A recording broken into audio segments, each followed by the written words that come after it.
Jangan lupa like, komen, dan subscribe. Kalian yang mau nraktir kopi Mimin Ganteng bisa melalui link di bawah ini ya. Langit di atas puncak Tianjin memerah seperti darah tua yang membeku. Di bawahnya, 1000 anak tangga membentang, masing-masing terukir dengan mantra pemurni dan larangan kuno yang tak bisa dilanggar. Di ujung paling atas berdiri gerbang Yingji tertutup rapat oleh rantai emas surgawi. Dijaga oleh 1000 dewi yang tak pernah menua, tak pernah tidur, dan tak pernah bicara. Karena mereka tak diizinkan mengingat apa yang mereka jaga. Qiu Shenqi berdiri di anak tangga ke-998. Napasnya terengah, ia tak tahu mengapa kakinya membawanya sejauh ini, tapi di dadanya menggelagak suara diri. Seperti bisikan yang pernah ia baca dalam kitab tua yang ditemukan terkubur di balik sumur desa. Gerbang di hadapannya bergetar ringan, di udara tercium wangi bunga musim gugur bercampur bau besi panas. Para dewi berjubah perak berdiri dalam diam, mata mereka kosong, tapi satu dari mereka Rong Qiumei bergetar sedikit saat menatap pemuda itu. Shenqi menyentuh liontin batu di lehernya. Lalu bergumam lirih, tanpa sadar, Shen Liangsu. Saat nama itu meluncur dari bibirnya, dunia berhenti, awan membeku, waktu tercekik. 1000 dewi serempak menoleh padanya. Mata mereka memerah, dari balik gerbang Yingji. Suara tangisan lelaki bukan sedih, tapi marah, dan merindukan menggema. Mantra-mantra di tangga mulai runtuh. Cahaya keemasan berubah menjadi ungu kehitaman. Satu persatu dewi mulai berteriak, merobek wajah mereka sendiri. Seolah tersiksa oleh sesuatu yang mereka tidak tahu apa, tapi satu suara berseru, memecah keributan itu. Nama itu adalah laknat surga, bisik Rong Qiumei. Lututnya jatuh ke lantai, tangannya gemetar menutupi wajah. Namun matanya menyala dengan rasa yang telah lama dikubur. Mengapa kau mengingatnya? Shenqi mundur satu langkah. Aku hanya membaca nama itu dari kitab, aku tidak tahu. Kitab itu seharusnya sudah dihancurkan 1000 tahun lalu. Sembur Qiumen bangkit berdiri, sayap peraknya terbuka, tubuhnya bersinar cahaya merah darah.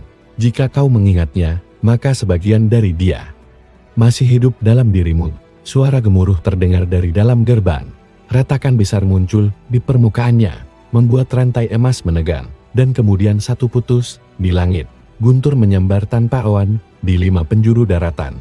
Para leluhur sekte terbangun dari meditasi. Xiu Shao membuka mata di Gunung Wugen, dan napas pertamanya adalah satu nama, Shen Liangsu. Di sekte Taixuan, Mo Jihuan langsung memanggil seluruh tetua. Seseorang telah menyebut nama terlarang. Kirim semua murid, gerbang Yingji tidak boleh terbuka. Rong Qiumei menatap Shenqi dengan pandangan pilu, seolah cinta lama dan kebencian abadi bertempur di dalam jiwanya. Aku tak tahu siapa kau sebenarnya. Tapi jika dia bangkit, surga akan kembali menumpahkan darah. Siapa dia? Shenqi bertanya. Suaranya serak. Mengapa satu nama bisa membuat 1000 dewi kehilangan akal? Qiumei tidak menjawab. Sebaliknya, dia berjalan ke arah gerbang dan memeluk rantai yang masih tersisa. Suaranya lirih dan patah. Dia adalah awal dari cinta dan akhir dari sejarah. Langit Tianjin terbuka seperti kertas dibakar. Ratusan dewi mulai berubah bentuk. Sayap mereka mencair menjadi bayangan, mata mereka kosong. Tapi air mata mengalir tanpa henti. Rong Qiumei berteriak memerintahkan mereka kembali. Tapi suara mereka satu, dia memanggil kita kembali. Shenqi berlari menuruni tangga, tapi tubuhnya tertahan oleh kekuatan tak kasat mata. Segel di tubuhnya yang tidak pernah ia sadari, ada menyala dengan bentuk bunga terbalik. Simbol yang sama pernah ada di dada Shen Liangsu dalam legenda paling kuno. Di bawah sana, para murid dari sekte langit emas mulai berdatangan, melihat ke atas gunung. Salah satu dari mereka bertanya, apa itu suara tangisan? Jawaban datang dari langit dalam bentuk matahari yang mendadak berubah menjadi merah. Di titik itulah, dunia tahu, seseorang telah menyebut nama yang tak boleh disebut, dan harga yang harus dibayar belum pernah dibayangkan siapapun. Puncak Tianjin telah berubah menjadi medan derita. 1000 dewi kini bukan penjaga agung lagi. Mereka terjatuh ke tanah, merintih dalam suara yang tidak manusiawi. Sayap mereka yang dulu bersinar seperti mutiara surga kini robek, patah, dan berlumur kegelapan. Beberapa mulai merangkak. Bukan untuk menyerang, tapi seolah mencari sesuatu yang telah lama hilang dari mereka. Yu Shenqi berdiri terpaku di antara kekacauan itu. Tubuhnya dikelilingi aura samar seperti nyala lilin yang menolak padam meski ditip angin badai. Cahaya di dahinya mulai berkedip, membentuk simbol bunga yang mengarah ke bawah bunga Liangsu, simbol larangan dari zaman sebelum sejarah dimulai. Rong Qiumei melayang turun dari langit, matanya masih basar. Ia kini berdiri di antara para dewi yang menggeliat di tanah. Dengan satu gerakan tangannya, semua berhenti, tak satu pun bergerak. Seolah waktu di sekitar Qiumei membeku. Dengar aku, bisiknya pelan tapi menggelegar di langit. Aku, Rong Qiumei, Dewi Arwah Musim Gugur, mengaktifkan kembali perjanjian kabut keabadian. Kabut tebal menyelimuti puncak gunung. Dari balik kabut itu muncul altar kuno, altar Zugong Tampat, di mana nama-nama terlarang pernah dibakar, agar tak pernah disebut lagi. Tapi api altar kini biru membara. Sebuah jari arwah menyembul dari dalam kobaran jari itu menunjuk langsung ke dada Shenki. Qiumei berbalik menatap Shenki. Suaranya tenang tapi menusuk. Kau bukan sekadar reinkarnasi, kau adalah perpanjangan napas terakhirnya. Sejak kau lahir, dunia ini telah perlahan meluruh. Shenki ingin membantah, tapi jantungnya berdenyut keras. Gambar-gambar aneh mulai melintas di kepalanya. Padang rumput emas yang tak dikenalnya. Seorang lelaki tersenyum memetik bunga liar, dan seorang wanita bersayap perak menangis dalam pelukannya. Kau melihatnya, bukan? Qiumei berkata, pelan, itu ingatanku. Tapi mengapa? Kau yang melihatnya? Tiba-tiba, tanah bergetar. Dari dasar anak tangga, datang sekelompok kultivator terbang di atas pedang spiritual. Di depan mereka adalah Mo Juhuan, kepala sekte Taixuan, berjubah hitam dengan jalinan benang perak di lengannya, menyerang Dewi Qiumei. Serunya, kau telah melanggar langit ketujuh dengan melindungi pemilik nama terlarang. Qiumei memejamkan mata. Aku tidak melindunginya. Aku melindungi sejarah yang tak bisa kalian pahami. Mo Juhuan mengangkat tangannya, dan muncul segel emas berbentuk mata. Segel itu memancarkan cahaya menyilaukan, dan langsung mengarah ke tubuh Shenki. Shenki terhempas ke belakang. Namun anehnya tubuhnya tidak terbakar. Sebaliknya, segel itu meleleh, menetes menjadi darah hitam. Semua kultivator tertegun. Segel mata langit ditolak olehnya. Bisik salah satu tetua, itu hanya mungkin jika dia memang dia. Mo Juhuan menyelesaikan kalimat itu, wajahnya menegang. Sial. Kita sudah terlambat. Dari dalam altar, kini tampak tidak hanya jari, tapi juga tangan. Lalu lengan, suara tangisan berubah menjadi suara nyanyian rendah, irama asing yang tak pernah terdengar oleh telinga manusia. Semua bunga liar di sekitar altar tiba-tiba mekar serampak, semuanya merah. Altar Zugong mulai hidup. Qiumei bergumam, itu berarti jiwa Shen Liangsu mulai bangkit, dan dia masih mencintaiku. Shenki menatap dewi itu, apa maksudmu? Siapa kau baginya? Sebenarnya tanda tanya. Qiumei menatapnya dalam-dalam, seperti melihat pantulan masa lalu dalam wajah masa kini. Aku adalah alasan dia dilupakan oleh dunia. Tanpa peringatan, kilatan petir turun dari langit. Petir itu berbentuk huruf kuno yang mengarah ke Qiumei. Tapi sebelum mengenainya, Shenki melompat maju, menahan kilat itu dengan telapak tangannya sendiri. Semua orang terkejut, termasuk Qiumei. Tubuh Shenki menghitam sejenak, lalu pulih di dadanya. Bunga Liangsu berputar seolah hidup. Suara nyanyian dari altar mendadak berhenti. Lalu terdengar satu bisikan yang membuat seluruh makhluk menggigil.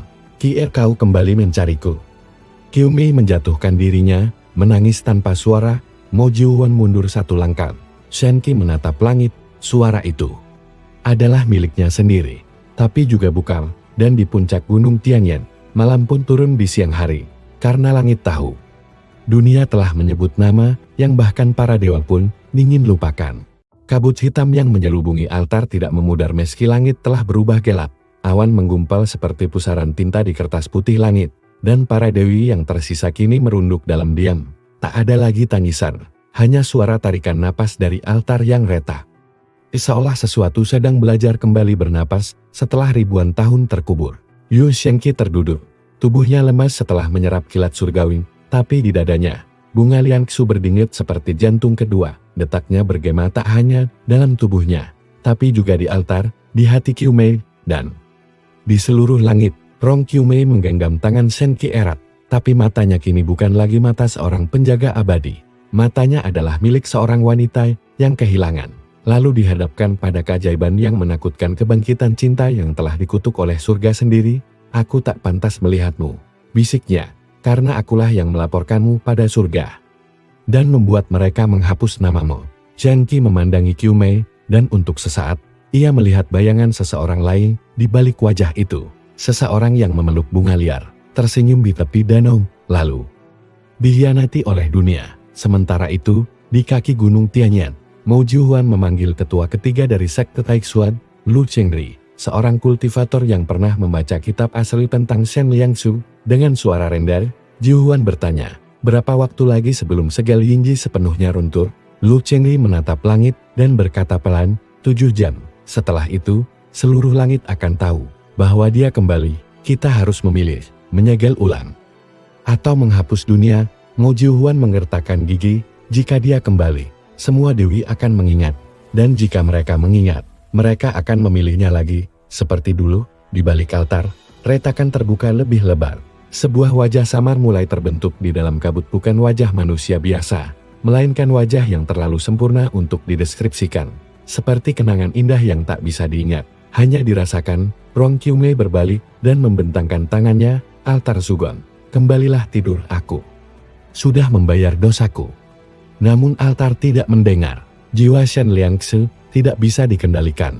Karena ia bukan roh biasa, ia adalah cinta yang tak diberi tempat. Kesetiaan yang dibakar oleh ketakutan, dan nama yang dibuang karena terlalu murni untuk dunia yang cemar.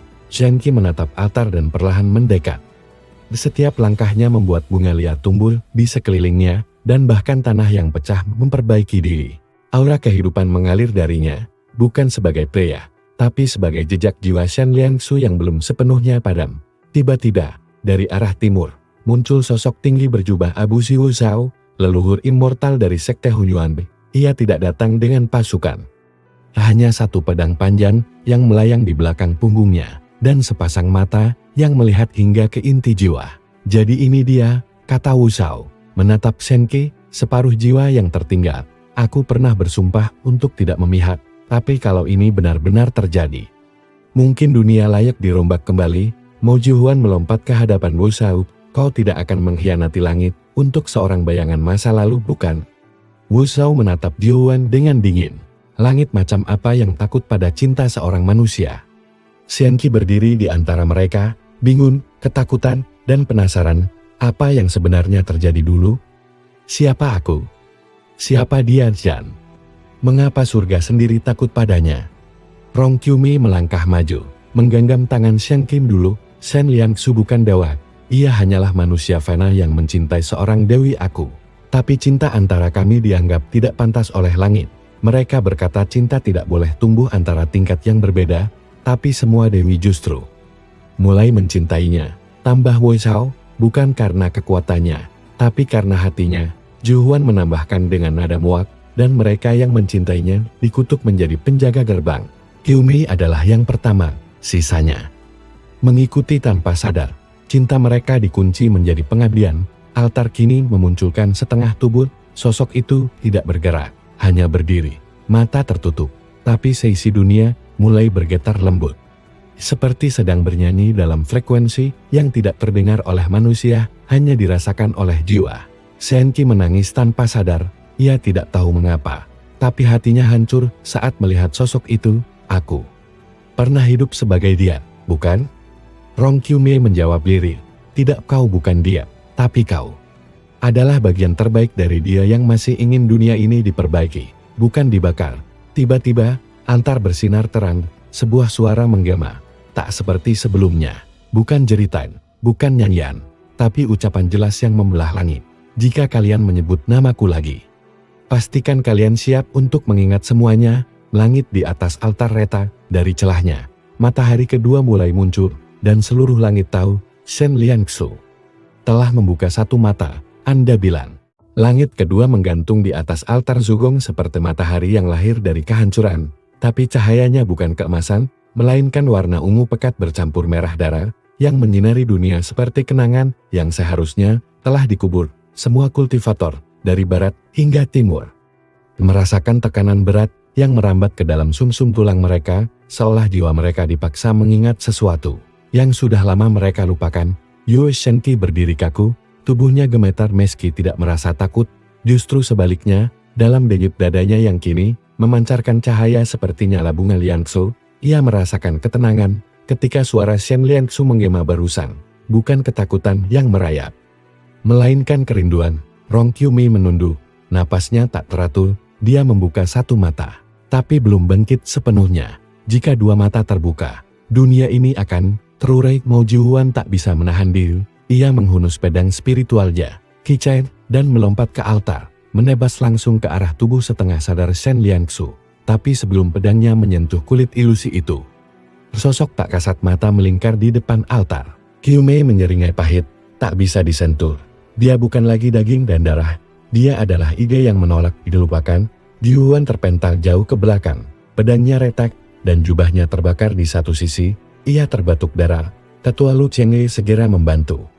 Tetapi bahkan ia pun berlutut karena tekanan aura yang terlalu murni. Ini bukan kekuatan. Ini semacam eksistensi purba yang menolak mati. Xiu Shao melangkah ke depan altar, lalu berlutut dalam diam. Ia tak bicara sepatah kata pun, hanya memejamkan mata dan menundukkan kepala dalam bentuk penghormatan tertinggi yang hanya diberikan kepada dewa sejati. Tapi ini bukan tentang kekuatan. Ini tentang kebenaran yang disembunyikan oleh generasi-generasi sebelumnya. Shen Qi menatap tubuh di altar. Sosok itu masih belum bergerak, tapi bayangan-bayangannya kini menjalar ke sekitar gunung, mengusik ingatan semua orang yang berada di sana. Salah satu murid muda dari sekte bayangan langit mulai menangis. Aku ingat mimpi itu, seorang pria yang duduk memetik bunga dan memberikannya padaku, tapi aku tak pernah tahu siapa dia. Dwi Ling Qianjing yang semula membatu, kini mengangkat wajahnya. Air matanya mengalir deras. Aku pernah menari di bawah hujan untuknya. Dewi Mulanyu mencengkeram dadanya. Wajahnya penuh luka dan retakan, tapi bibirnya tersenyum. Dia berkata, aku tidak perlu jadi sempurna untuk dicintai. Satu persatu, dari 1000 dewi penjaga, ratusan mulai mendapatkan kembali ingatan mereka. Dan saat ingatan itu pulih, wajah mereka berubah dari kosong menjadi manusiawi. Mereka mulai menggigil, menangis, tertawa, berlutut, dan memanggil satu nama yang telah mereka jaga namun tak ingat, Liangsu. Shen Qi terdorong mundur oleh luapan emosi itu. Ia memegangi kepalanya. Suara-suara dari masa lalu mengalir ke dalam pikirannya. Suara Dewi yang tertawa, jerit pengkhianatan, tawa di musim semi, dan suara surga yang memerintahkan pemusnahan. Kenapa semua ini terasa seperti milikku? Bisiknya. Rong Qiumei mendekat. Tangannya menyentuh pipi Shen Qi. Karena dia tidak sepenuhnya mati. Jiwanya pecah menjadi dua. Separuhnya menjadi bayang-bayang dendam. Dan separuh lagi yang mencintai dunia terlahir kembali sebagai kau. Tiba-tiba, dari langit barat, sebuah retakan besar muncul. Bukan di langit biasa, tapi di lapisan langit ketujuh, tempat para leluhur alam atas bersemayam. Darinya turun satu sosok mengerikan. Bajin Feng, Raja Kutukan Timur, membawa ratusan bendera hitam dan mata ketiga di dahinya yang menyala merah. Shen Liangsu akan bangkit, serunya nyaring. Dan kali ini, kita akan membunuh surga itu sendiri. Mo Jihuan bangkit, wajahnya membara oleh amarah. Pengkhianat. Kau ingin mengulang zaman purba. Dunia hampir hancur karenanya. Bajin Feng tersenyum bengis. Bukan dunia yang hampir hancur, hanya surga yang goyah. Dan itu adalah dunia yang layak dijatuhkan. Shen Qi merasa tubuhnya ditarik dua arah Qiumei di satu sisi, memohon agar ia tidak menyatu sepenuhnya dengan jiwa Liangsu. Dan Jin Feng di sisi lain, mengulurkan tangan dengan aura hitam pekat, mengundangnya untuk menggenapi warisan kekuatan terkutuk yang pernah menggentarkan seluruh surga. Pilih, Yue Shen Qi, ujar Qiumei, kau bisa tetap menjadi manusia, atau menjadi bayangan Shen Liangsu sepenuhnya dan membakar langit. Shen Qi menatap tangannya, melihat kilatan ilusi dari masa lalu. Shen Liangsu berdiri di tengah hujan bunga, menatap langit dengan tatapan kosong. Dalam detik itu, Shen Qi menyadari, jika dia menerima sisi gelap Liangsu, maka dunia akan tak lagi sama. Tapi sebelum ia bisa menjawab, langit bergemuruh sekali lagi, dan dari altar, mata kedua Shen Liangsu mulai terbuka perlahan. Seluruh langit menangis, seluruh tanah bergetar, dan suara dari masa lalu kembali berbisik, lebih nyaring dari sebelumnya. Cinta yang ditolak surga tidak akan pernah mati, ia hanya menunggu. Saat mata kedua Shen Liangsu terbuka, seluruh alam seperti ditarik ke dalam denyutnya. Waktu berhenti, awan tak lagi bergerak, angin tak lagi bertiup, dan semua suara menghilang. Digantikan oleh gemuruh lembut yang berasal dari dalam dada setiap makhluk hidup, resonansi jiwa terhadap kehadiran yang terlalu purba untuk dipahami, terlalu murni untuk didekati. Yu Shenqi terjatuh berlutut. Tubuhnya membeku, tapi pikirannya membanjir. Ratusan memori asing menyerbu, sepasang tangan yang menanam pohon, langkah di jembatan bambu yang panjang, bibir yang menyebut nama seorang dewi dengan lembut.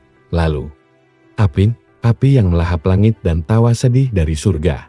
Dia tidak hanya mengingat, bisik Rong Qiu Mei dengan mata terpaku ke altar dia.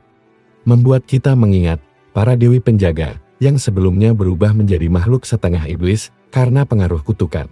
Mulai mendapatkan bentuk manusiawinya kembali, mereka meratap dan saling berpelukan seperti saudari-saudari yang telah terpisah dalam mimpi buruk selama ribuan tahun. Lin Qianjing menatap tangan kirinya yang kini kembali bersinar. Aku ingat suara nyanyiannya. Dia tidak pernah memerintah, hanya meminta. Dengan suara yang bahkan surga iri mendengarnya. Di langit, Bajin Feng tertawa keras, menyebarkan gulungan kutukan ke segala arah. Lihatlah. Bahkan dewi-dewi kalian kini tahu siapa yang benar. Shen Liangsu tidak membakar dunia karena benci. Ia membakarnya karena kalian membakarnya duluan. Mo Jiuhuan sudah berdiri lagi. Tubuhnya berdarah, tapi tekadnya tak tergoyahkan. Ia melemparkan segen ke langit. Dengarlah perintah surga. Gerbang keempat dibuka, panggil 33 leluhur cahaya. Langit terbelah. 33 sosok berpakaian jubah putih turun, masing-masing membawa senjata surgawi. Mereka adalah para leluhur tertinggi yang pernah hidup. Masing-masing mewakili satu kebajikan dan satu kutukan. Mereka tidak berkata apa-apa, mereka hanya berdiri dalam formasi langit. Menghadap ke altar dan ke Shenqi. Qiu Mei menahan napas. Mereka tidak datang untuk menyegel Shen Liangsu, mereka datang untuk membunuh reinkarnasinya. Shenqi mendongak. Tubuhnya dikelilingi lingkaran cahaya dan bayangan, dua kekuatan yang saling tarik-menarik. Di satu sisi, cinta, kelembutan, kenangan hangat. Di sisi lain, dendam, pembakaran, dan dunia yang hancur. Shen Liangsu tidak kembali sebagai manusia atau dewa, ia kembali sebagai konsekuensi. Seorang leluhur turun dan mengangkat pedangnya. Yu Shenqi, kami tidak membencimu, tapi kau adalah pintu bagi bencana yang pernah menghancurkan surga, maka, demi dunia, kau harus dilenyapkan. Xiao Shao melangkah ke depan, dan jika aku berdiri di sisinya, siapapun yang berdiri di sisinya akan dianggap menolak langit, jawab leluhur itu tanpa emosi. Seketika, medan perang terbentuk. Di sisi kiri altar, para leluhur, Mo Jiuhuan, dan sekte-sekte yang masih setia pada tatanan langit. Di sisi kanan, Bajin Feng, sebagian dewi penjaga, dan aura hitam yang mulai tumbuh liar dari tubuh Shenqi. Tapi Shenqi belum memilih. Jangan biarkan mereka menentukanmu. Qiu Mei mendekat. Kau bukan dia, kau hanya memiliki ingatannya. Jika kau memilih membalas, kau akan kehilangan bagian dirimu yang paling penting, keinginan untuk mengerti, bukan menghakimi. Shenqi menutup matanya, suara-suara masa lalu kembali, tapi kini lebih jernih. Ia melihat saat Shen Liangsu duduk di atas batu besar. Dia berkata pada Qiu Mei muda, jika suatu hari aku dibakar karena mencintaimu, maka kelak akan ada seseorang lain yang melanjutkan, bukan untuk balas dendam, tapi untuk mengakhiri kebodohan ini. Mata Shenqi terbuka, cahaya putih memancar dari dalam dirinya, bercampur dengan kabut hitam, membentuk pusaran yin yang membelah tanah di altar. Tangan kanannya menyatu dengan jiwa Shen Liangsu, tapi tangan kirinya tetap miliknya sendiri. Aku bukan kau, ucap Shenqi lirih, tapi aku juga tidak ingin melupakanmu. Langit terguncang, para leluhur ragu. Bayangan Shen Liangsu kini berdiri di belakang Shenqi, tersenyum tipis, lalu berjalan mundur ke dalam tubuhnya dan menghilang, tapi tidak sepenuhnya. Kalau begitu, ujar salah satu leluhur, kau telah memilih. Shenqi mengangkat tangannya. Bunga Liangsu mekar di langit, bukan merah, tapi putih bersin, tanda bahwa dia memilih jalan tengah, tidak menjadi dewa, tidak menjadi kutukan. Tapi apakah dunia siap menerima pilihan yang tidak hitam putih? Bajin Feng mundur satu langkah. Bunga putih itu hanya bisa tumbuh jika seseorang menolak balas dendam sepenuhnya. Para dewi saling memandang. Qiu Mei menunduk, menahan air mata. Dia memilih untuk mencintai dunia. Bahkan setelah dunia menolak cinta itu, para leluhur tetap tak mundur. Tapi kini mereka diam, memandang Shenki, yang berdiri bukan sebagai reinkarnasi penun, bukan pula sebagai alat perang, tapi sebagai pengingat, Shen Liangsu tidak ingin dunia hancur, ia hanya ingin dikenang dengan jujur. Bunga Liangsu putih yang menggantung di langit tak hanya menandai keputusan Yue Shenki, ia juga menelanjangi kebohongan ribuan tahun yang dibungkus sebagai kebenaran surgawi. Ketika kelopak bunga perlahan-lahan berjatuhan, dunia mulai mengingat bukan hanya Shen Liangsu, tapi juga kesalahan mereka sendiri. Para leluhur alam atas tidak bergerak, tapi sorot mata mereka mulai goyah. Aura mereka memang tetap mendominasi langit, namun hati mereka tak sekeras dulu. Di antara kelopak yang jatuh, muncul bayangan wajah-wajah masa lalu. Murid-murid yang pernah diselamatkan Liangsu, dewi-dewi yang pernah ia bimbing, dan sekte-sekte kecil yang dulu dilindunginya sebelum namanya dikutuk. Jujangan terperdaya, gumam Mo Juhuan dengan suara serak, darah menetes dari bibirnya. Itu hanya tipu daya jiwa, ilusi rasa bersalah, ilusi tak bisa membuat bunga putih mekar, jawab si Wu Shao datar, yang tumbuh dari ilusi hanya duri. Di tengah medan yang mencekam, Rong Qiumei berdiri mendekati Shen King. Bunga itu adalah harapan yang bahkan Liangsu tidak tahu masih ada. Dia pikir, saat dibakar surga, semua cinta akan ikut hangus, tapi tidak, kau membuktikan itu. Shen King menatap tangannya yang masih menyala oleh pusaran yin yang. Kalau begitu, mengapa hatiku terasa seperti akan pecah? Karena dalam dirinya kini dua kehendak hidup berdampingan, hasrat untuk membakar ketidakadilan, dan keinginan untuk memaafkan mereka yang tak tahu. Daya tarik itu saling berperang dalam diam. Shenki bukan Liangsu, tapi kini ia adalah wadah bagi kedua dunia, cinta dan luka. Tiba-tiba langit berguncang, retakan muncul di balik lapisan langit ketujuh. Lalu dari dalamnya muncullah cahaya hitam yang bukan milik kutukan atau surga. Ini adalah kegelapan murni dari kehampaan void asal mula. Darinya melangkah keluar sosok wanita berjubah hitam dan berselendang malam, Dewi Wuil, penghapus sejarah. Semua makhluk membungkuk dalam ketakutan. Bahkan para leluhur pun menahan napas. Wuil bukan makhluk yang bisa dilawan atau dikalahkan. Ia adalah penegak terakhir surga. Jika ia turun, artinya surga telah memutuskan bahwa dunia ini boleh diulang dari awal. Aku datang, suara Wuin lembut seperti kelambu malam, karena nama yang seharusnya lenyap. Hidup kembali itu melanggar hukum keheningan pertama. Shenki maju, menahan rasa gemetar di kakinya. Kalau begitu, hukum itu salah. Kenapa ada hukum yang melarang dunia mengingat orang yang mencintai dunia? Wuin tidak menjawab. Ia hanya mengangkat tangannya, dan dari telapak tangannya keluar pena langit pena yang bisa menghapus nama dari realitas. Shen Liangsu adalah noda dalam tenunan surga. Sekarang kau mewarisi bentuknya, maka kau juga akan hilang. Rong Qiumei menjerit, melompat ke depan. Tidak, kau sudah menghukum dia sekali, cukup. Jangan ulangi kekejaman ini. Wuin menatapnya, kau mencintainya, maka kau tidak layak bicara soal keadilan. Si Wu Shao meletakkan pedangnya di tanah. Jika kau hapus dia, hapus aku juga. Dan satu persatu, dewi-dewi yang telah mendapatkan kembali ingatannya berdiri. Bahkan para leluhur seperti Lu Xingyi menunduk kepala. Kami tidak akan menyebutnya dewa, tapi kami tak akan melupakannya lagi. Wuin berhenti, pena di tangannya bergetar, dunia menahan napas. Shenki melangkah ke depan, perlahan. Kalau begitu, biar aku memilih. Semua menatapnya. Shenki mengangkat tangannya. Di sana, bunga Liangsu mulai lahir. Aku akan melepaskan warisan Shen Liangsu. Aku akan hidup sebagai diriku sendiri, tapi biarkan dunia mengingat siapa dia, bukan karena kuasa, tapi karena cintanya. Langit terdiam, Wuin perlahan menurunkan penanya. Itu bukan permintaan, itu pengorbanan. Shenki mengangguk. Dalam detik itu, pusaran yin yang di tubuhnya pecah. Cahaya putih dan hitam memancar ke langit lalu meledak dalam semburan kelopak. Bunga Liangsu menghilang. Dan tubuh Shen Liangsu yang semu di altar lenyap bersama cahaya. Namun suara lembut terdengar, untuk terakhir kalinya, kau tidak memilih jadi aku. Tapi kau telah jadi lebih dari aku. Shenki ambruk, tubuhnya lemah, tapi ia masih hidup. Jiwa Shen Liangsu telah meninggalkannya bukan karena diusir, tapi karena diizinkan pergi. Dunia bergetar, lalu hening. Wuin memutar tubuhnya, kembali ke celah langit. Tapi sebelum menghilang, ia berkata, kenangan yang diizinkan hidup akan tumbuh seperti bunga. Dan saat langit kembali cerah, kelopak putih berjatuhan perlahan. Untuk pertama kalinya sejak ribuan tahun, Shen Liangsu tidak ditakuti, tidak disembah, dan tidak dilupakan Kia. Diingat, sebagai seseorang yang pernah mencintai dunia, yang belum siap untuk dicintai. Kabut di sekitar puncak Tianyin perlahan menghilang, menyisakan altar yang retak dan langit yang kembali membiru.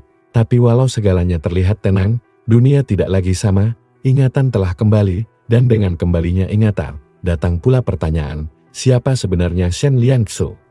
Dan apa warisan yang ia tinggalkan?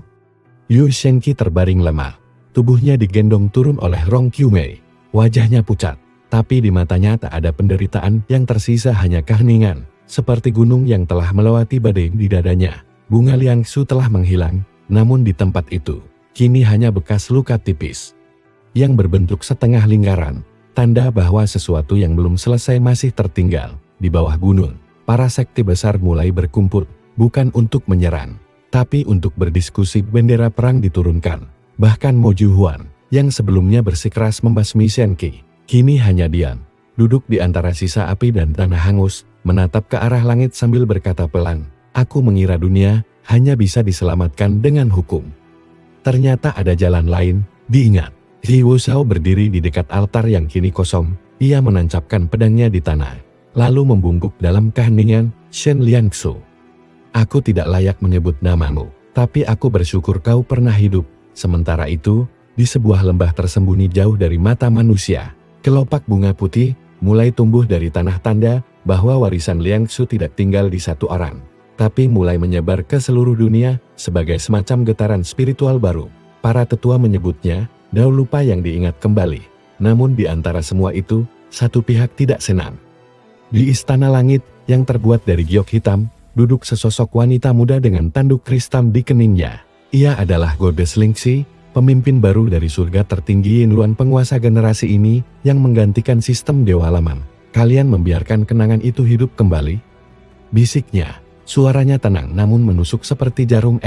Jika cinta seperti itu diingat, maka tak akan ada yang tunduk lagi pada ketetapan surgawi." Di belakangnya, ratusan malaikat langit bersayap logam berdiri.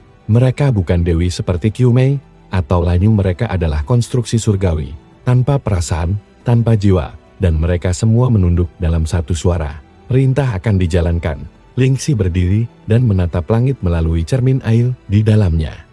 Dia melihat bayangan Yu Shenqi tersenyum bersama Qiumei di kaki gunung. "Hapus dia bukan dari dunia," bisiknya, "tapi dari waktu itu sendiri." Sementara itu, Shenqi perlahan mulai sembuh, tapi luka jiwanya membuatnya melihat dunia berbeda. Kini ia bisa merasakan emosi tersembunyi dari orang lain, seolah jejak Shen Liangsu masih menempel padanya, setiap tawa palsu, setiap kebohongan, setiap cinta yang tak berani diungkap.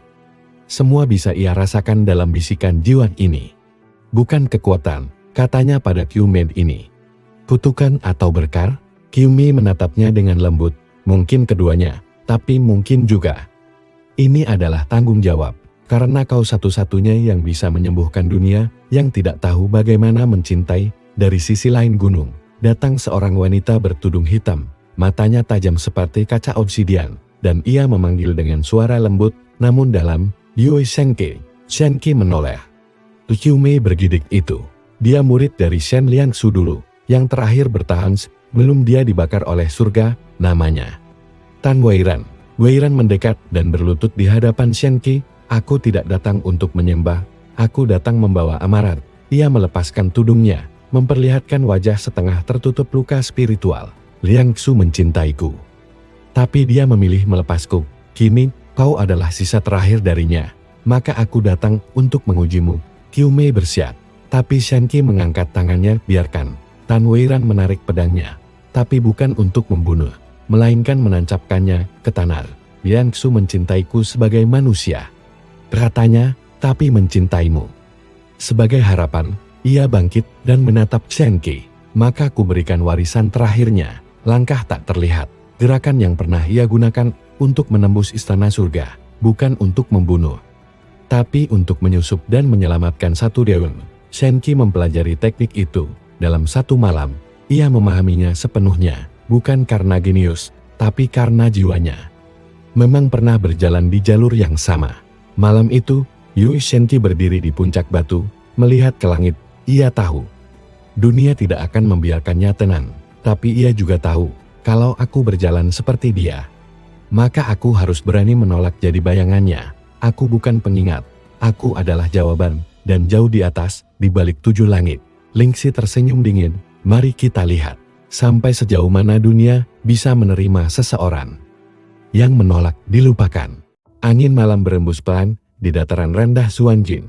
Namun langit di atasnya penuh retakan halus seperti kaca yang hendak pecah. Cahaya bintang berkedip tak stabil, seolah menyadari bahwa urutan kosmis mulai bergeser dan penyebabnya bukan siapa-siapa, melainkan seorang manusia biasa bernama Yu Shenke, yang menolak menjadi dewa, namun juga tak bisa lagi disebut fana.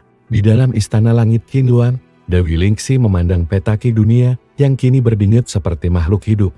Dia belum kembali menjadi Liangsu, tapi dunia sudah mengatur ulang posisinya mengelilingi dia. Gumamnya, jika dibiarkan, tidak hanya hukum surgawi, tetapi definisi cinta dan kekuasaan akan berubah. Perintah dikirim. 3 malaikat pemangsa waktu, para penjaga alur sejarah yang tak dikenal oleh manusia, dikirim turun ke dunia fana. Mereka tak memiliki tubuh atau nama, hanya kehendak untuk menghapus dari jalur waktu.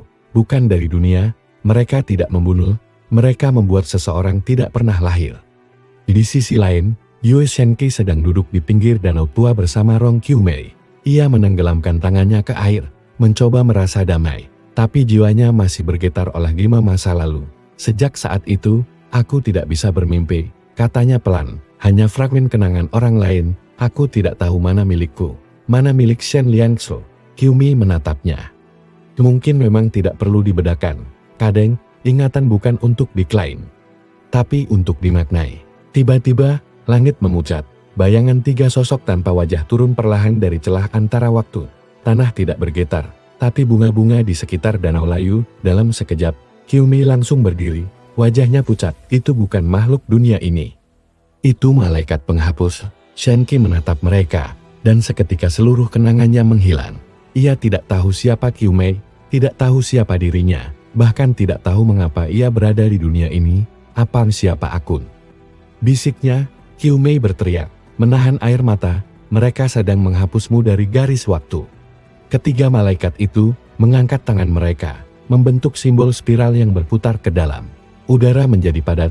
Qiumei melompat ke depan, membuka segel hatinya yang selama ini tersegel ribuan tahun jantung Dewi Arwah, dan mengalirkannya ke tubuh Shenke. Cahaya ungu keperakan menyelimuti tubuh Shenke. Ingatannya tidak kembali, tapi jiwanya sadar. Ia menatap ketiga entitas itu. Dan meski ia tidak tahu siapa dirinya, tubuhnya bereaksi secara naluriah, langkah tak terlihat. Ia bergerak, bukan dengan kecepatan, tapi dengan peningkaran. Atas kehadiran ketiga malaikat kehilangan jejaknya. Dunia bingung, dan untuk pertama kalinya, waktu sendiri gagal mendeteksi keberadaan satu manusia. Shenke muncul di belakang salah satu malaikat, meletakkan tangannya di punggungnya. Kau mencoba menghapus aku dari dunia, katanya lirih. Tapi bagaimana cara menghapus sesuatu yang bahkan belum sempat hidup sebagai dirinya sendiri? Tiba-tiba, bunga Liangsu putih mekar kembali bukan di langit, tapi di mata ketiga Shenke sendiri. Sebuah kekuatan baru lahir, kenangan yang tidak pernah terjadi, sebuah bentuk eksistensi yang tidak berasal dari masa lalu, masa kini, atau masa depan, tapi dari kemungkinan. Ketiga malaikat memucat. Mereka adalah penghapus garis waktu, tapi tidak bisa memengaruhi sesuatu yang berada di luar waktu. Shenke menatap mereka, lalu berkata, aku adalah sisa dari seseorang yang pernah dicintai dunia, tapi aku bukan dia. Aku adalah kemungkinan yang tidak kalian tulis. Malaikat pertama hancur, menjadi debu cahaya. Yang kedua mencoba menembus ke masa lalu, tapi waktu menolaknya. Yang ketiga berdiri diam, lalu menunduk dan menghilang. Qiumei berlari ke Shenke. Apa kau ingat semuanya? Shenke menggeleng pelan, tidak. Tapi aku tidak butuh ingatan itu untuk tahu satu hal. Aku tidak akan membiarkan siapapun dilenyapkan hanya karena mereka tak sesuai dengan kisah surga. Dari kejauhan, bayangan Shen Liangsu tersenyum samar dalam danau, lalu menghilang selamanya. Namun di langit, Dewi Lingxi menyipitkan mata. Kemungkinan adalah bentuk pemberontakan paling murni. Dunia kita akan runtuh jika makhluk seperti dia dibiarkan hidup. Ia menurunkan gulungan terakhir, dekret putih Gyo, undang ilahi yang hanya dikeluarkan sekali dalam 10.000 tahun. Dekret itu tidak hanya akan menghapus Shenke, dia akan menghapus seluruh tempat di mana kenangan tentang cinta sejati pernah tumbuh. Malam itu, bumi mulai gemetar, dan Xianqi tahu pertempuran berikutnya. Bukan tentang dirinya, tapi tentang hak dunia untuk mengingat. Malam menjelang tanpa bintang, langit tampak bersih, terlalu bersih, seolah surga sedang menyapu jejak sejarah yang tidak mereka inginkan. Angin membawa aroma tanah terbakar, dan di ujung timur cakrawala, tampak cahaya putih mendekat perlahan bukan fajar. Rapi kilatan dari dekrit putih Jian yang telah dilepaskan oleh Dewi Lingxi. Yu Xianqi berdiri di tepi tebing, ditemani Rong Qiumei dan Tan Weirang. Di belakang mereka, bunga-bunga Liangsu yang baru mekar mulai rontok satu persatu, bukan karena musim, tapi karena kenangan tentang cinta sejati mulai terhapus. Lihat, ujar Weirang lirih sambil menunjuk ke pegunungan jauh. Desa yang dulu kau lindungi, Xianqi, sudah tidak ada, bukan terbakar, bukan runtuh, tapi seperti tidak pernah dibangun. Xianqi menutup matanya. Ia bisa merasakan kekosongan merambat cepat, seperti gelombang tak kasat mata yang menelan setiap tempat yang pernah menyimpan kenangan Shen Liangsu. Bukit tempat Qiuming pertama kali menari. Jembatan tempat Liangsu menyerahkan bunga pada murid-murid, semua menghilang, dan bersama mereka, emosi yang tertinggal juga menguap. Apa yang akan terjadi pada orang-orang di sana? Tanya Qiuming. Mereka akan hidup, sahut Weirang, tapi dengan kekosongan di hati mereka yang tak bisa mereka jelaskan. Mereka akan lupa pernah bahagia. Langkah Yu Xianqi perlahan membawa mereka ke reruntuhan kuil tua, Pavilion Xiangji, tempat konon Liangsu menuliskan naskah terakhirnya tentang Dao memahami tanpa menilai. Anehnya, tempat itu belum menghilang, masih berdiri, meski rapuh. Xianqi menyentuh tiangnya yang retak, mungkin karena belum ada yang mengingat tempat ini dengan cukup dalam. Qiumei menatapnya, lalu berkata lirih, kalau begitu, biarkan aku mengingatnya. Ia menggambar lambang Liangsu di tanah, dengan darah dari jarinya sendiri, tanpa mantra, tanpa teknik, hanya niat. Tapi niat itu menggema. Aku ingat kamu, bisik Qiumei, meski surga ingin aku melupakan. Aku akan ingat bahwa kau pernah mencintaiku. Bukan karena aku dewiku, tapi karena aku manusia. Gema suaranya menyebar seperti gelombang cahaya, dan satu bunga Liangsu bermekaran kembali, tumbuh di tengah reruntuhan, seolah melawan hukum yang menghapus segalanya. Xianqi perlahan memahami, mereka ingin menghapus tempat, tapi tidak bisa menghapus makna dari tempat itu jika seseorang masih menyimpannya. Weirang menyeringai, benar, kita tak bisa menghentikan dekrit putih, tapi kita bisa melawan efeknya, bukan dengan kekuatan, tapi dengan pengakuan. Di saat yang sama, di seluruh benua, orang-orang yang pernah disentuh secara tak sadar oleh jiwa Liangsu, seorang kakek tua, seorang anak yang ditolong di masa kecil, seorang guru yang terinspirasi oleh syair tanpa nama, semuanya merasa aneh hari itu. Mereka tak tahu mengapa, tapi mereka mulai mencatat, berdoa, melukis, menyanyi tentang seseorang yang tak mereka kenal, namun hatinya terasa sangat dekat, kenangan yang tidak dibolehkan menjadi seni yang tak bisa dibungkam, kata Xianqi pelan. Tiba-tiba, langit menggelegar. Sosok Dewi Lingxi muncul dari cahaya putih, melayang di atas mereka, didampingi oleh 10 juru arsip langit, makhluk suci berbentuk seperti kertas hidup, berwajah kosong, yang bertugas menghapus dan merevisi garis waktu. Lingxi turun dengan langkah ringan. Kalian memang tidak bisa dilenyapkan secara kekuatan, ucapnya tenang. Tapi kalian tetap harus tunduk. Karena dunia bukan dibentuk oleh cinta, dunia dibentuk oleh keteraturan. Xianqi menatapnya, keteraturan yang dibangun di atas lupa. Lingxi mengangguk, lupa adalah fondasi surga. Jika semua makhluk mengingat semua luka, mereka tidak akan taat. Xianqi menggeleng pelan, tahu salah, mereka akan belajar. Ia berdiri tegang, dan aku akan membuktikannya. Langit kembali gemuruh, tapi kali ini, bukan karena kemarahan surga, melainkan karena resonansi doa dan ingatan dari seluruh dunia. Orang-orang menyebut nama yang tak mereka tahu dari mana mereka dengar. Anak kecil menggambar pria dengan bunga di tangan. Nenek-nenek bersenandung lagu tak dikenal. Dan di puncak gunung lain, seorang pengemis tiba-tiba menangis sambil memeluk batu tua yang ia tak tahu kenapa terasa hangat. Dekrit putih giot mulai retak. Juru arsip langit bergetar, tinta di tubuh mereka mulai luntur. Karena realitas baru sedang ditulis, bukan oleh pena surga, tetapi oleh ingatan manusia. Dewi Lingxi mencengkeram udara dengan marah. Ini tidak boleh terjadi ini. Di luar prediksi. Xianqi menatapnya tajam. Kau bisa menghapus nama, tapi kau tidak bisa menghapus rasa. dan dari tubuhnya, cahaya lembut menyembur tidak panas, tidak menyilaukan, tapi cukup untuk menerangi sisi dunia dengan kehangatan orang yang pernah mencintai, lalu dilupakan.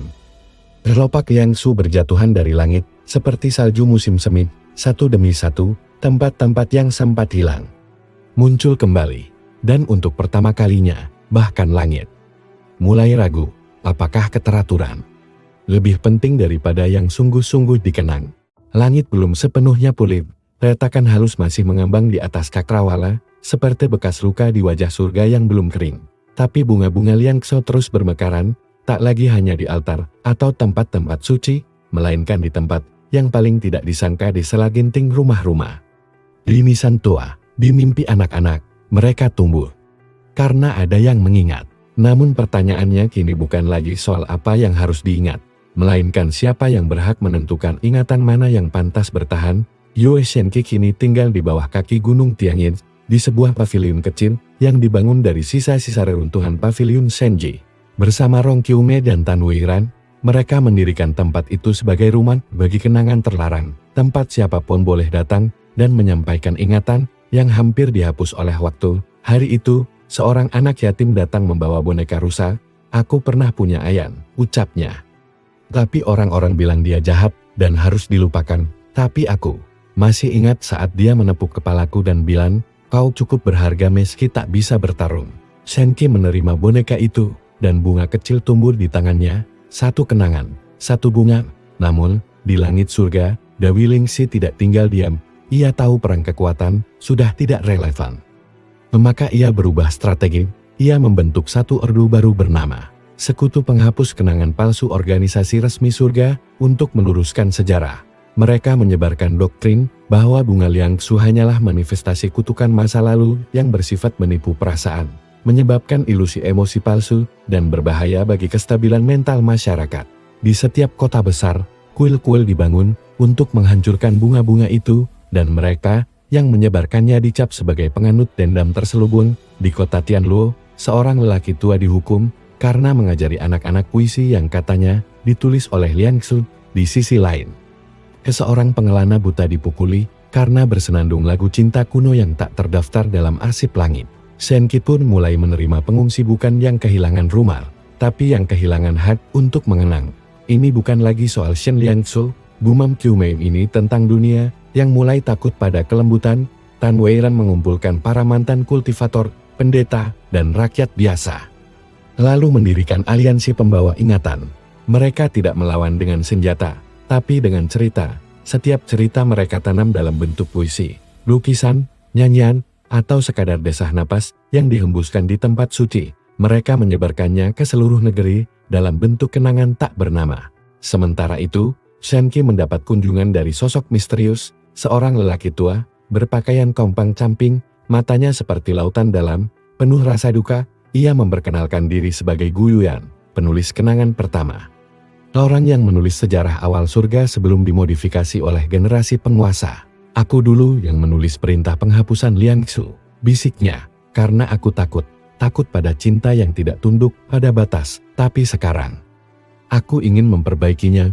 Gu Yuan memberikan satu halaman terakhir, yang dulu ia sembunyikan, dari surga isinya. Jika suatu saat bunga ini mekar kembali di dunia yang melarangnya, maka ia bukan lagi kenangan, tapi masa depan yang siap dihidupi. Shenqi membacanya, dan tiba-tiba matanya bersinar. Bunga Liangsu tumbuh dari tanah, tapi kali ini berwarna emas lembut. "Ini bukan sekadar ingatan," ucap Shenqi pelan. "Ini adalah kemungkinan baru jalan menuju dunia yang tidak dibangun dari ketakutan, tapi dari keberanian untuk mengingat." Cahaya bunga itu menembus langit, menyalakan satu bintang baru di langit malam bintang, yang dinamai oleh rakyat sebagai Bintang Liangsu, penjaga hal-hal yang pernah dicintai. Dewi Lingxi melihat cahaya itu dari istananya dan menggertakkan gigi. Jika kenangan menjadi masa depan, maka tak ada tempat lagi bagi surga seperti ini, katanya. Malam itu, ia memanggil dua entitas terakhir, Tian Kui dan Huan Luan, kakak beradik penjaga arsip terdalam di surga. Mereka tidak pernah turun ke dunia sebelumnya, karena tugas mereka adalah menulis ulang struktur eksistensi itu sendiri. Lingxi memerintahkan, bangun kembali kenyataan dari akar. Tanpa Liangsu, tanpa cinta yang membebaskan, dan dunia mulai bergetar lagi. Tidak karena kehancuran, tapi karena tulang-tulang realitas mulai digantikan. Shenke dan para pengikutnya bersiap. Kalau kali ini, bukan kenangan yang hendak mereka hapus, kata Tan Weiran, tapi makna hidup itu sendiri. Maka kita tidak cukup hanya mengenang. Kita harus melahirkan dunia baru dari ingatan itu. Malam itu, bunga emas pertama tumbuh di altar kuno. Dan Shenki menulis kata-kata pertama yang akan menjadi dasar dunia baru. Kita hidup bukan untuk dilupakan, kita hidup agar seseorang di suatu tempat pernah merasa dicintai. Langkah terakhir menuju pemberontakan sejati baru saja dimulai. Fajar tak lagi datang dengan sinar lembut. Ia bangkit seperti mata pedang yang mengiris langit, menciptakan celah antara dunia lama dan dunia yang sedang diperjuangkan oleh segelintir orang. Di bawah sinar tajam itu, dunia masih diam, tapi jantungnya berdegup gelisah. Tulang-tulang realitas mulai ditulis ulang. Di pavilion ingatan, Yue Shenki duduk di tengah formasi bunga liangsu emas.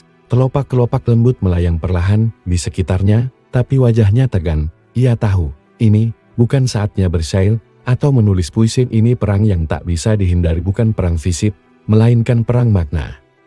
Tan Weiran masuk terburu-buru, membawa berita dari mata-mata aliansi ingatan. Tian Kui dan Huan Luan sudah turun ke dunia, tapi bukan dengan kekuatan, melainkan dengan pena. Mereka sedang menulis ulang tempat-tempat paling purba, mengubah ingatan kolektif semua makhluk. Shenki mengangguk. Mereka tidak perlu membunuh siapapun, mereka hanya perlu membuat kita tidak pernah merasa ada. Rong Qiumei duduk di sampingnya, tangannya gemetar. Tadi malam, aku bermimpi aku bukan siapa-siapa, bahwa aku bukan Dewi, bahwa aku tak pernah bertemu Shen Liangsu. Aku terbangun dengan rasa kehilangan yang tidak bisa dijelaskan. Shenki memegang tangannya. Itulah taktik mereka, bukan menyerang tubuh, tapi melubangi jiwa. Di saat yang sama, di kaki gunung, Tian Kui telah tiba. Ia bukan makhluk yang terlihat seperti dewa atau iblis. Ia seperti monumen berjalan, kulitnya berupa ukiran teks, dan matanya adalah jendela ke dimensi waktu lain. Ia tidak bicara, ia hanya membuka kitab, dan dari setiap huruf yang ditulisnya, sejarah di sekitar berubah. Satu kota lenyap. Bukan hancur, tapi berubah menjadi desa kecil yang tak pernah tumbuh. Semua orang di sana kehilangan ambisi. Mereka hidup, tapi seperti patung. Mereka tidak ingin mengingat, tidak ingin bertanya, tidak ingin mencari. Mereka hanya menerima. Di kota lain, Huan Luan menyanyikan kidung pelan, nada-nadanya menyusup ke hati para tetua, mengubah cerita mereka tentang masa lalu dulu. Surga melindungi kami dulu. Para pemberontak membawa kehancuran. Ucapan itu diulang-ulang hingga menjadi kebenaran baru. Aliansi ingatan bergegas mengirim penyeimbang. Mereka bukan prajurit, tapi para penulis liar, individu-individu yang masih menyimpan catatan sejarah alternatif di dalam darah mereka. Tapi begitu mereka membuka mulut untuk menyampaikan kisah asli, lidah mereka keluh. Kata-kata mereka tertahan oleh kekuatan Tian Kui dan Huan Luan. Aku tidak bisa bicara, gumam seorang penulis tua. Aku tahu kebenarannya, tapi mulutku hanya bisa mengulang versi surga. Shenki memutuskan untuk turun gunung. Kali ini, ia tak bisa hanya jadi penjaga rumah kenangan, ia harus menjadi penyulut api kesadaran. Ia berdiri di tengah alun-alun kota yang telah disesuaikan, lalu melepaskan bunga emas dari telapak tangannya. Dengar baik-baik, kalian tak perlu mengingat Shen Liangsu, kalian tak perlu tahu siapa aku, tapi kalian tahu rasanya kehilangan sesuatu yang bahkan kalian tak tahu pernah kalian miliki. Orang-orang berhenti, seorang anak kecil menangis, lalu bertanya pada ibunya, "Ibu, aku merasa pernah bahagia, tapi aku lupa kenapa itu cukup." Di tengah pengaruh Tian Kui dan Huan Luan, Shenki mulai menyusun formasi cerita. Ia tidak menulis dengan kuas, melainkan dengan suara dan napas, menghidupkan ulang kisah dari jiwa-jiwa yang masih berani bertanya. Qiumei Weiran dan para penulis liar berdiri bersamanya, satu demi satu. Mereka mengucapkan kalimat-kalimat terlarang. Aku pernah diselamatkan, bukan oleh kekuatan, tetapi oleh kelembutan. Aku pernah mencintai seseorang yang memilih dihukum demi menyelamatkan jiwaku. Aku masih ingat lagu yang pernah membuat langit menangis. Formasi itu menciptakan gelombang energi baru. Dao ingatan bebas, ia menyebar tidak seperti ledakan, tapi seperti kanlingan yang menembus ilusi. Dan untuk pertama kalinya, Tian Kui menghentikan penanya. Huan Luan terdiam. Di mata mereka muncul keraguan, karena dalam teks suci surga, tidak pernah disebutkan bahwa manusia bisa menulis ulang tulisannya sendiri. Shenki melangkah maju. Kami tidak melawan surga, kami hanya ingin mengingat dengan jujur. Dan jika itu pemberontakan, maka biarlah dunia ini terbangun dari pemberontakan itu, dari langit. Lingxi mengamati dengan tatapan dingin. Kalau kalian menolak realita yang kami atur, maka kami akan membuat realita baru yang tidak bisa kalian tinggali. Ia mengangkat tangannya. Gunung Tianyin mulai retak. Pavilion ingatan mulai pecah dari dasar. Bunga-bunga emas lain. Tapi sebelum semuanya runtuh, Shenqi berteriak, kalau kalian bisa menciptakan ulang dunia dengan pena, maka aku akan menciptakan dunia baru dari jiwa. Dan di tengah kehancuran, dari poros pavilion yang hancur, muncul bola cahaya kecil. Inti jiwa Shen Liangsu yang tersisa, ia bergetar, lalu mekar menjadi benih dunia baru, yang tidak ditulis oleh para dewa, tapi tumbuh dari ingatan orang-orang yang pernah merasa hidup. Tanah bergetar. Langit menangis, dunia lama masih berdiri, tapi dunia baru sudah mulai tumbuh di bawahnya. Dan kali ini, yang menanamnya adalah manusia. Retakan demi retakan membelah langit, seperti saraf-saraf yang putus di otak semesta. Gunung Tianyin runtuh sepenuhnya, menyisakan kawah bercahaya, di mana pavilion ingatan pernah berdiri. Namun dari dasar kehancuran itu, tumbuh sesuatu yang belum pernah tercatat dalam kitab manapun, sebuah taman kecil yang terus berubah bentuk, menyesuaikan diri dengan kenangan siapapun yang menjejakkan kaki di dalamnya. Itulah benih dunia baru, lahir dari sisa jiwa Shen Liangsu. Namun ditanam bukan oleh dewa, melainkan oleh mereka yang berani mengingat. Yu Shenqi berdiri di tengahnya. Tubuhnya bersinar lembut dengan pola-pola cerita yang berdenyut di kulitnya. Ia bukan lagi hanya pewaris Liangsu, ia kini menjadi jantung pengingat, makhluk satu-satunya di dunia yang dapat menyerap, menampung, dan menyebarkan makna dari kenangan orang lain, baik yang terang, kelam, maupun tak lengkap. Namun kekuatan itu datang dengan harga. Ia tak bisa lagi tidur, karena setiap malam, jiwa-jiwa dari segala penjuru dunia datang ke mimpinya, membawa ingatan yang ingin mereka selamatkan dari kehancuran. Aku merasa hidup 1000 kehidupan sekaligus, gumam Shenqi suatu malam. Tangannya gemetar saat menuliskan kisah seorang bocah yang kehilangan ibunya, karena surga menghapus momen kebersamaan mereka dari waktu. Tan Weiran menyentuh bahunya. Itu artinya kau belum lupa siapa dirimu sendiri. Di sisi lain, Dewi Lingxi mengamuk. Dekret Giok telah gagal. Tian Kui dan Huan Luan kembali dalam kondisi setengah rusak. Teks di tubuh mereka berubah tanpa izin. Ia tahu, jika benih itu tumbuh, maka surga tidak lagi bisa memonopoli makna hidup. Maka ia memanggil satu-satunya entitas yang bahkan para dewa takut padanya. Guang Jiu, penjaga keheningan murni makhluk yang tidak menulis ulang sejarah, tapi menyegel seluruh kemungkinan baru. Guang Jiu tidak berbicara, ia hanya muncul sebagai kabut hitam pekat yang menelan suara, cahaya, dan harapan. Sekali ia menjejak tanah, semua di sekitarnya kehilangan warna dan bentuk. Dimanapun ia berada, tidak ada cerita bisa diceritakan, tidak ada cinta bisa diungkap, tidak ada kebenaran bisa dicari. Dan kini, ia menuju taman baru Shenqi. Para penulis liar berusaha menahan kabut itu, menyanyikan lagu-lagu yang tak dituliskan, berteriak, menangis. Tapi suara mereka terhisap satu persatu. Qiu Mei terjatuh di depan gerbang taman, matanya membelalak saat melihat kabut itu menyentuh pahanya. Kulitnya mulai menghilang, bukan membusuk, tapi menjadi tidak relevan bagi dunia. Shenqi, jeritnya, dia akan menghapus kita bukan dari waktu, tapi dari alasan untuk ada. Shenqi menatap langit, ia tahu kekuatan biasa tidak akan cukup, bahkan ingatan pun tak berguna melawan kekosongan total. Maka ia melakukan sesuatu yang tak pernah dilakukan bahkan oleh Shen Liangsu. Ia membuka inti jiwanya sendiri. Dengan cara itu, ia membiarkan setiap manusia yang pernah mengingat sesuatu, mengakses bagian terdalam dari dirinya, bukan sebagai pemimpin, tapi sebagai tempat berlindung. Seketika, taman mulai bersinar, tidak lagi dalam warna emas, tapi warna yang berbeda-beda, merah dari kemarahan, biru dari kesedihan, hijau dari harapan, ungu dari penyesalan. Semua rasa itu menyatu dan melahirkan sesuatu yang bahkan surga tak pernah pertimbangkan, realitas yang dibentuk bukan oleh aturan, tapi oleh perasaan. Guang Jiu berhenti, kabutnya mulai menipis, karena kini, ia dikelilingi bukan oleh kekuatan, tapi oleh makna yang tak bisa disegel. Satu suara terdengar dari taman itu, suara Shenqi. Jika dunia ini tak bisa menerima ingatan, maka biarlah aku menjadi ingatan itu sendiri. Qiu Mei kembali utuh. Duiran menangis saat melihat bunga di tangannya kembali berwarna. Para penulis liar menemukan kembali suara mereka. Dan Guangzhou, entitas yang menghapus kemungkinan, ditelan oleh kemungkinan itu sendiri, karena dunia kini punya satu hukum baru. Selama ada yang merasa, maka dunia tak bisa dikuncit. Dewi Lingxi murka. Ia menarik kekuatan pamungkas, mengikat akar realitas. Dia akan menancapkan satu versi sejarah sebagai satu-satunya yang sah. Memaksa dunia memilih antara keteraturan total atau kekacauan total. Dua kekuatan kini berdiri di ujung tanduk. Di satu sisi, Lingxi dengan hukum mutlak. Di sisi lain, Shenqi dengan taman kemungkinan dan dunia. Harus memilih, namun sesuatu yang tak terduga terjadi. Di langit, muncul bayangan samar, sebuah wajah, sebuah senyum, Shen Liangsu.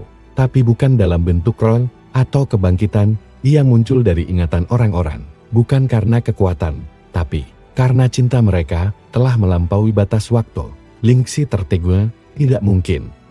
Dan Shenqi dengan tenang menjawab, jika cinta cukup kuat untuk dikenang, maka cinta juga cukup kuat untuk hidup kembali.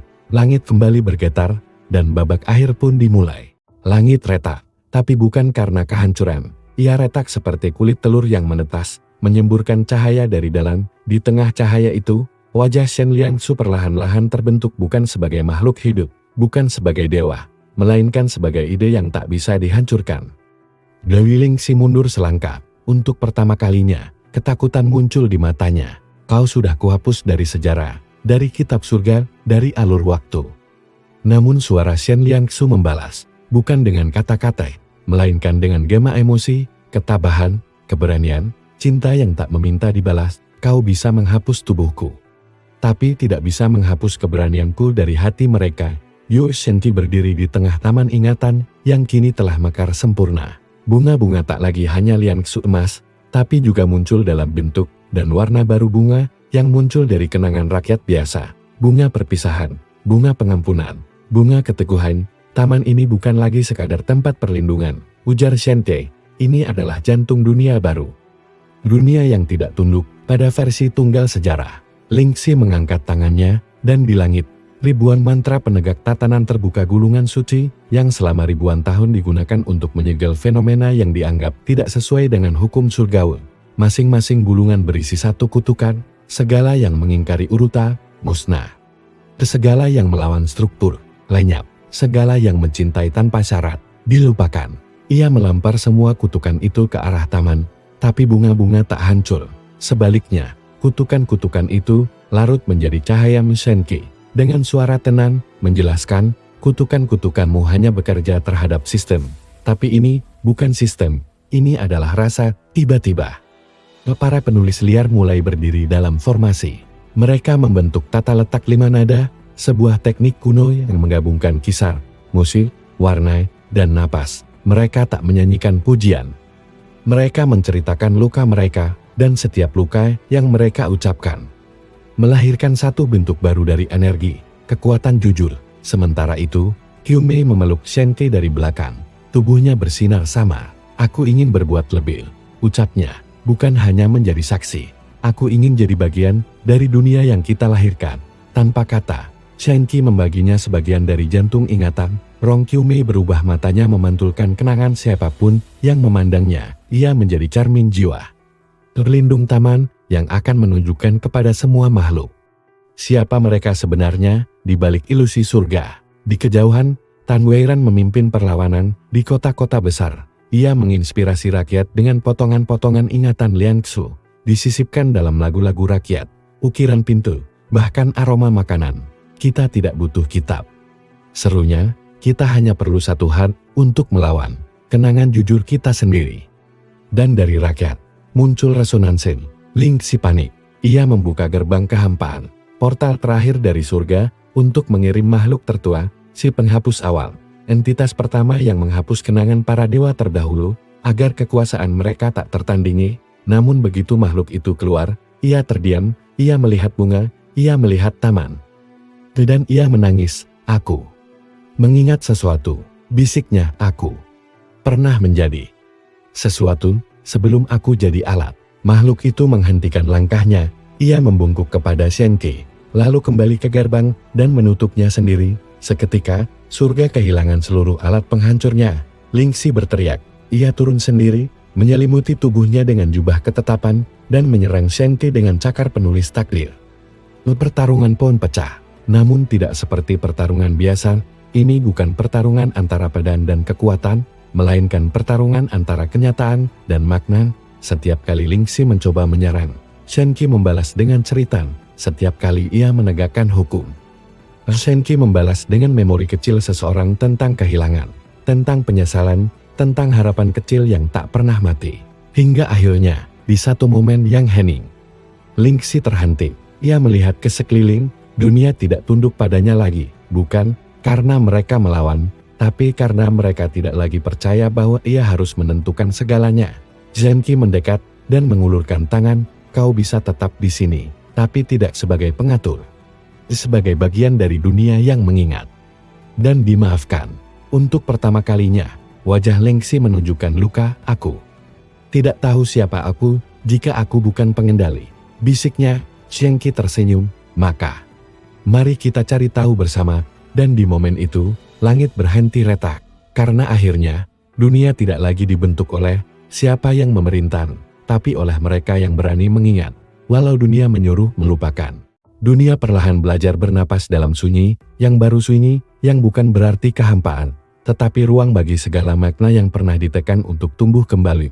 Setelah benturan terakhir antara Yue Shinki dan Dewi Lingxi, surga tidak hancur, ia tetap ada.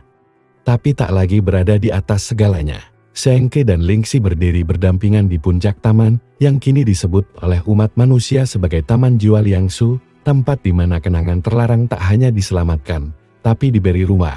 Lingxi tidak lagi bersinar menyilaukan, ia menyimpan jubah ilahinya, menggantinya dengan pakaian biasa.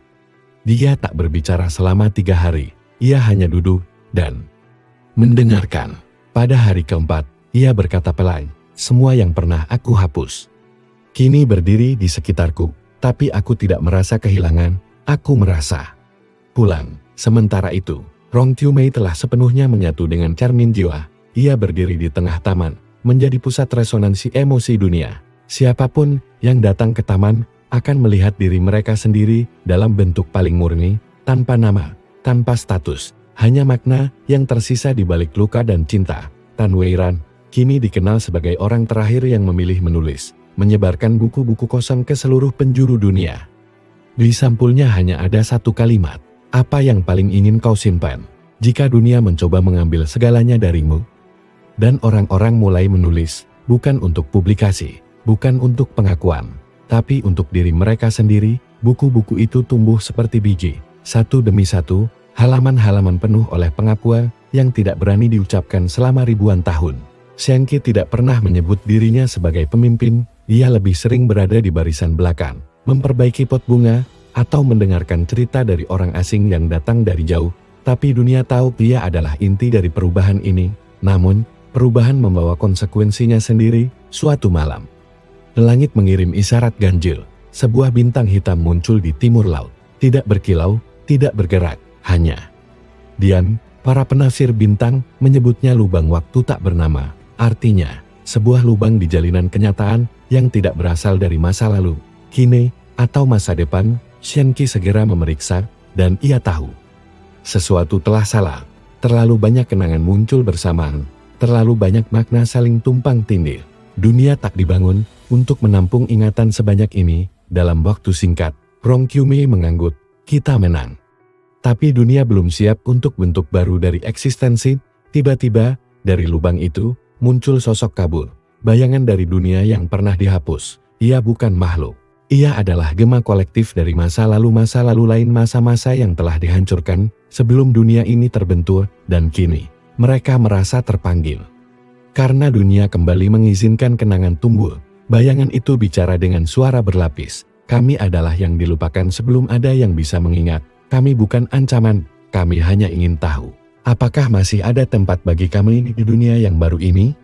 Shenke menatap langit, ia tahu jawabannya bukan ya atau tidak. Ia tahu, jika dunia benar-benar baru ini dibangun atas dasar penerimaan, maka bahkan luka purba pun harus diberi tempat.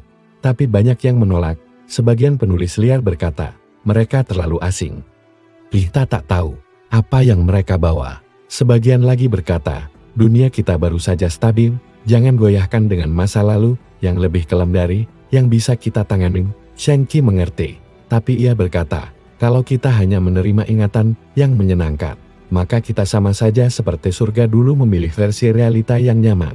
Maka diputuskan, taman akan membuka satu ruang khusus, ruang sunyi dalam, tempat semua ingatan purba, bahkan yang tak bernama, bisa mengendap perlahan, tidak dipaksakan menjadi cerita, tidak diubah menjadi hukum, hanya ditampung. Rong Kyumi menjaga pintu ruang itu, siapapun boleh masuk, tapi harus meninggalkan harapan untuk dimengerti. Karena tidak semua luka ingin dijelaskan.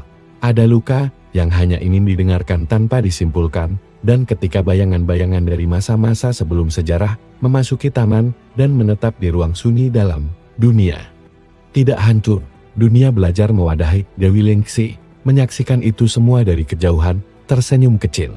Dulu aku takut pada dunia tanpa kendali, tapi ternyata dunia tanpa kendali bukan berarti dunia tanpa arah, ia hanya penuh kemungkinan. Sementara itu, bintang hitam di langit mulai mengecil, ia tidak hilang, tapi menyatu ke langit, sebagai bintik baru disebut oleh rakyat sebagai bintang penampung tanpa nama, dan dunia akhirnya menemukan bentuk barunya, bukan sebagai tempat sempurna, tapi sebagai tempat yang memberi ruang bagi semua makna yang bahkan belum sempat lahir. Shenki berdiri di tengah taman, ia tahu, pertempuran besar telah usai, tapi tugas besar baru saja dimulai, membangun dunia dari rasa yang jujur, bukan dari kekuasaan. Fajar terakhir dari kisah lama menyinari dunia baru yang belum sepenuhnya bernama, Taman Jiwa Liangsu kini telah berkembang menjadi sebuah wilayah tanpa batas. Pasti bukan karena tak ada aturan, tetapi karena aturan di sana ditulis ulang setiap kali seseorang berani mengingat sesuatu yang tidak ingin dilupakan. Yu Shenki berdiri di puncak paviliun kayu yang dibangun dari akar-akar pohon ingatan. Ia bukan lagi manusia biasa, ia bukan dewa, ia bukan legenda, ia adalah penghubung antara yang nyata dan yang pernah nyata, antara kisah yang ditulis dan kisah yang hanya tersimpan dalam diam. Suatu pagi, kabar datang dari ujung dunia. Seseorang menemukan sebuah batu tua, terukir nama yang sangat samar, Liangsu. Batu itu tidak berbicara, tapi siapapun yang menyentuhnya akan menangis tanpa tahu alasannya, bukan karena sedih, tapi karena mereka merasa diingat. Bahkan saat mereka sendiri sudah lupa siapa mereka. Itulah dunia yang kini dihuni, dunia yang tak lagi dibangun di atas fakta, tetapi atas keberanian untuk mengakui perasaan yang pernah disembunyikan. Di tengah taman, Rong Kyumei berdiri sebagai penjaga ruang sunyi dalam. Ia telah berubah menjadi entitas yang hanya bisa dipanggil dengan panggilan hati. Siapapun yang datang untuk mengendapkan kenangan akan melihat Kyumei dalam wujud berbeda, kadang ibu, kadang kekasih, kadang musuh lama yang akhirnya memaafkan. Ia adalah pantulan dari apa yang kita butuh, bukan apa yang kita ingat. Tan Weiran memutuskan untuk berkeliling dunia, membawa kitab kosong dan membiarkan setiap orang mengisinya dengan kalimat pertama mereka. Di halaman pertama tiap kitab, hanya ada satu kalimat yang ku tahu pasti, adalah bahwa aku pernah merasa sesuatu yang tidak mau kulupakan. Kitab-kitab itu disebut kitab ketulusan pertama. Mereka menjadi mata uang emosional dunia baru, bukan untuk diperjualbelikan, tapi untuk membuktikan bahwa seseorang pernah sungguh-sungguh hidup. Sementara itu, Dewi Lingxi duduk bersandar di bawah pohon tertua di taman. Dahulu ia menguasai hukum. Begini ia belajar membacanya. Ia menyalin cerita-cerita dari orang-orang biasa. Ia menulis ulang hidupnya sendiri bukan sebagai Dewi, tapi sebagai seseorang yang pernah salah, pernah takut, dan berani belajar. Hari itu, taman menerima satu pengunjung terakhir. Seorang bocah lelaki, tidak memiliki nama, tidak tahu dari mana datangnya, tapi ia membawa sebuah batu giok kecil. Bertuliskan, untuk dunia yang akhirnya mau mendengarkan. Shenki memandang bocah itu. Siapa namamu? Bocah itu tersenyum. Aku belum tahu, tapi jika dunia ini bisa menyimpan kenangan, mungkin suatu hari seseorang akan memberiku nama. Shenki meletakkan tangannya di bahu bocah itu, dan seketika seluruh taman bersinar, tidak menyilaukan, tapi hangat, seperti rumah. Karena saat itu, semua yang pernah dikejar oleh dunia lama, keabadian, kekuasaan, kejayaan telah kehilangan makna di hadapan satu hal yang kini dianggap paling sakral, kesediaan untuk diingat. Bukan sebagai pahlawan, tapi sebagai seseorang yang pernah memberi makna. langit tidak lagi memerintah, ia hanya memayungi, surga tidak lagi mencatat, ia hanya mengizinkan, dan bumi, untuk pertama kalinya, berbisik kembali. Shen Liangsu muncul sekali lagi, tidak dalam tubun, tapi dalam bentuk pelukan antara dua orang yang saling memaafkan. Dalam tawa anak kecil yang belum tahu apa itu dendam, dalam lagu yang dinyanyikan tanpa lirik, tapi membuat semua yang mendengarnya diam. Yue Shangqi menutup matanya. Ia tahu, waktunya hampir habis. Ia bukan bagian dari masa depan ini, ia adalah jembatan yang telah selesai dibangun.